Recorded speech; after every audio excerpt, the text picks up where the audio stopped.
Learn how to make the best steak ever, right at home with only a couple of ingredients and a few chef secrets.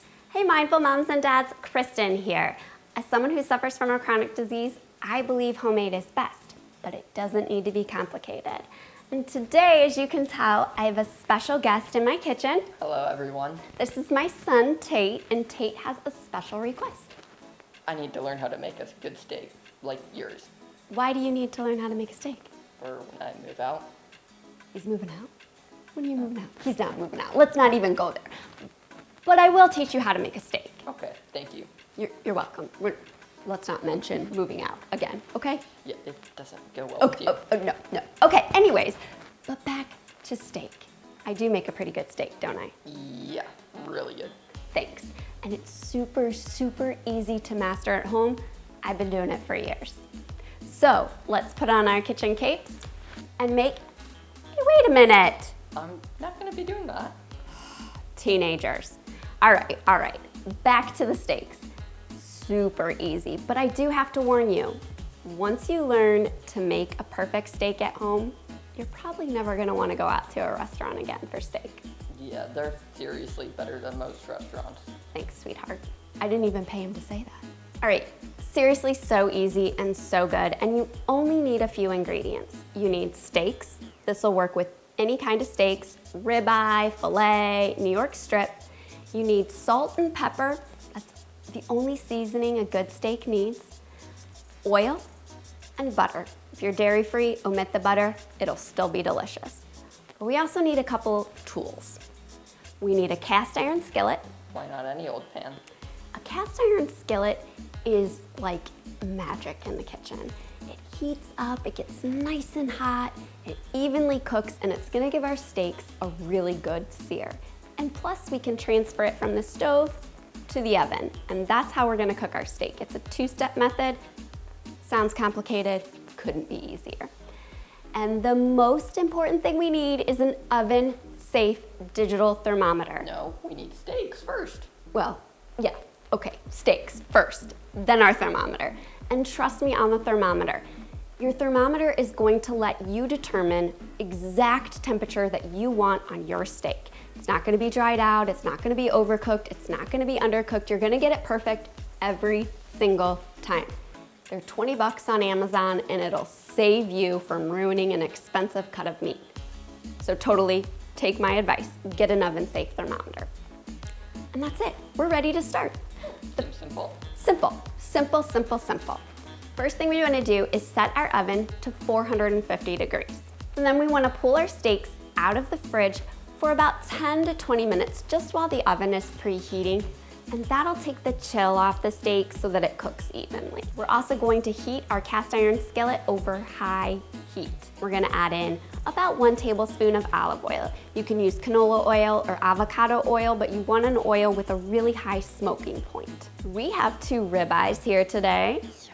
Tate loves ribeyes, but like I said, this will work with any variety of steak. And then we wanna season liberally.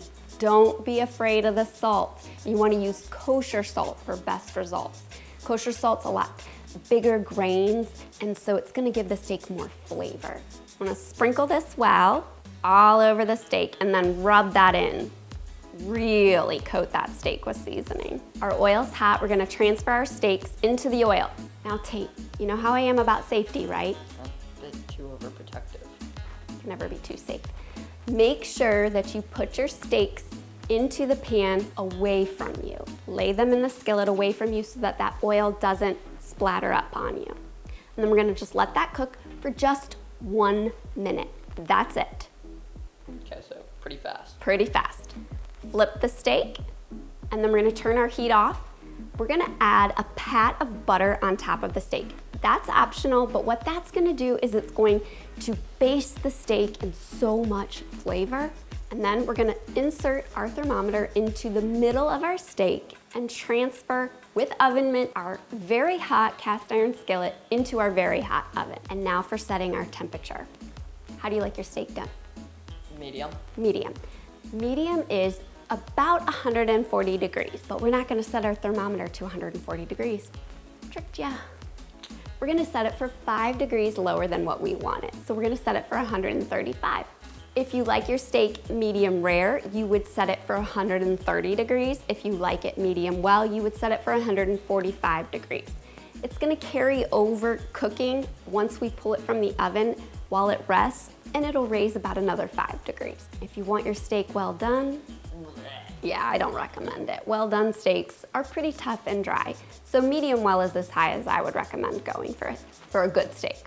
Once the oven beeps, we're ready to pull our steaks carefully from the oven. And then we want to remove our steak immediately to a plate and tent with foil.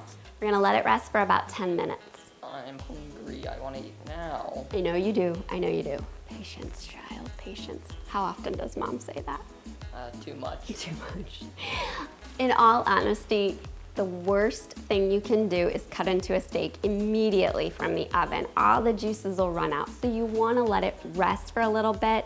It'll finish cooking, it'll reach that 140 degrees, perfect temperature for you, and all the juices will redistribute into the meat, making it super flavorful, and you want a good steak. Yeah, I guess I can wait. Yes, yes. Okay, now we can slice into the steak and dig in. Ooh, that looks good. Give it a try. This is amazing. Did we nail it? Mm-hmm. You did it. You made a great steak. And it was easy, wasn't it? Yeah, it was. You can handle it. Easy peasy delicious. If he can do it, you can do it. And thanks, Tate. Oh, we just love him so much.